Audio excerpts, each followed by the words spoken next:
तारीख थी 27 दिसंबर 1999।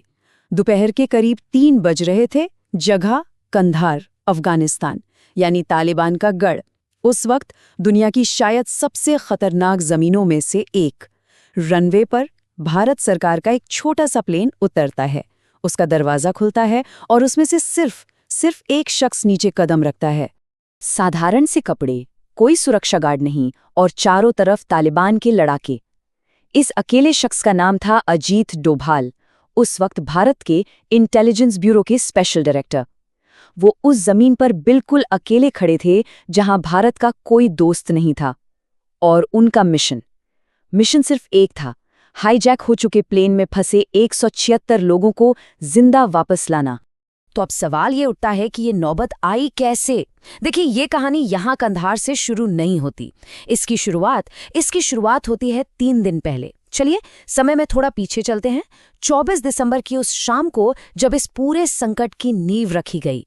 ये काठमांडू से दिल्ली की एक बिल्कुल रूटीन फ्लाइट थी। शाम 5:30 बजे प्लेन ने उड़ान भरी और महज 35 मिनट बाद नकाब पहने 5 लोग अपनी सीटों से उठ खड़े हुए।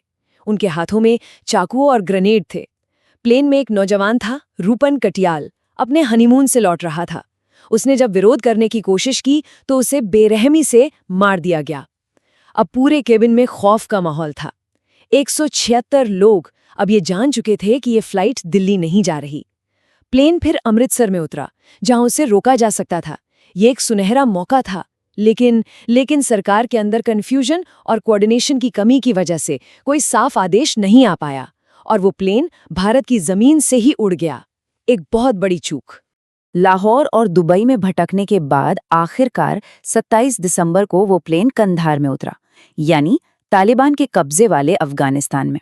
और यहीं से भारत की सबसे बड़ी और सबसे मुश्किल परीक्षा की शुरुआत हुई। अब समझिए, जिस माहौल में डोभाल बातचीत करने पहुंचे थे वो कितना मुश्किल था। वहां तालिबान एक डबल गेम खेल रहा था। मतलब वो न तो भारत की मदद करना चाहता था और न ही वो अपहरणकर्ताओं को रोकना चाहता था। वो तो बस इस पूरे संकट को एक तमाशे की तरह देख रहा था। और उस खेल के मोहरे कौन थे? वो 176 भारतीय यात्री। ये जो संकट था, ये सिर्फ कंधार में नहीं चल रहा था। असल में एक ही वक्त पर यह जंग तीन अलग अलग मोर्चों पर लड़ी जा रही थी। पहला मोर्चा कंधार की बातचीत की मेज, दूसरा दिल्ली में सरकार का दफ्तर, और तीसरा प्लेन के अंदर का वो घुटन भरा माहौल। चलिए इन 2 मोर्चों को जरा समझते हैं। एक तरफ थी दिल्ली। यहाँ प्रधानमंत्री वाजपेयी के दफ्तर के बाहर यात्रियों के परिवार वालों का जमावड़ा था। जबरदस्त मीडिया प्रेशर था, इमोशंस का सैलाब था। और वहीं हजारों किलोमीटर दूर कंधार में अजीत डोभाल एक मनोवैज्ञानिक शतरंज की बिसात बिछा रहे थे। एक ऐसी बिसात जहां हर चाल का मतलब सिर्फ जिंदगी और मौत था। और इन सब के बीच था वो तीसरा मोर्चा, प्लेन के अंदर का माहौल। सोचिए वहां क्या हो रहा होगा। पहले दिन डर था, दूसरे दिन तक वो डर गहरी थकान में बदल चुका था, और तीसरे दिन एक अजीब सी भयानक खामोशी ने प्लेन को अपनी गिरफ्त में ले लिया था। कहते हैं 176 लोग बस एक दूसरे को देखते रहते थे, उम्मीद छोड़कर, जैसे वो अंदर से बिल्कुल टूट चुके हों। दिल्ली में प्रधानमंत्री अटल बिहारी वाजपेयी पर बोझ हर पल बढ़ता जा रहा था। ऐसा कहा जाता है कि जब रात को सारे अधिकारी चले जाते थे तो वो अकेले उन 176 यात्रियों की लिस्ट को देखते रहते थे, एक एक नाम को पढ़ते थे। एक तरफ देश का सम्मान था और दूसरी तरफ 176 जिंदगियां। तो कंधार में डोभाल कर क्या रही थी? उनकी रणनीति एकदम साफ थी, अपहरणकर्ताओं को थकाना। वो हर बातचीत को जानबूझकर घंटों तक खींचते थे, उनकी हर एक मांग पर लंबी लंबी बहस करते थे। और जब अपहरणकर्ता पूरी तरह से थक जाते, झुंझला जाते, तो उन्हें छोटी मोटी रियायत देकर बातचीत में बनाए रखते थे। ये एक प्योर साइकोलॉजिकल वॉरफेयर था, जहां सब्र ही सबसे बड़ा हथियार था। लेकिन इस खेल में एक बहुत बड़ी दिक्कत थी, एक ऐसी बात जो डोभाल के कंट्रोल से बाहर थी। अपहरणकर्ताओं को पाकिस्तान की खुफिया एजेंसी ISI से लगातार भारतीय मीडिया की सारी अपडेट्स मिल रही थीं। उन्हें पल पल की खबर थी कि दिल्ली में सरकार पर कितना ज्यादा दबाव बन रहा है, और वो इस दबाव का इस्तेमाल बातचीत की मेज पर भारत को कमजोर करने के लिए कर रहे थे। इसके बावजूद डोभाल की रणनीति काम तो कर रही थी। धीरे धीरे ही सही पर कर रही थी। $200 मिलियन की जो मांग थी वो 0 पर आ गई। 36 आतंकवादियों की लिस्ट घटकर सिर्फ 3 पर आ गई। एक बड़ी कामयाबी थी ये। लेकिन ये जो 3 नाम थे, ये 3 नाम उस लिस्ट से हटने को तैयार ही नहीं थे। 7 दिन बीत चुके थे। अब 31 दिसंबर की डेडलाइन सिर पर आ चुकी थी। अपहरणकर्ताओं की धमकी बिल्कुल साफ थी।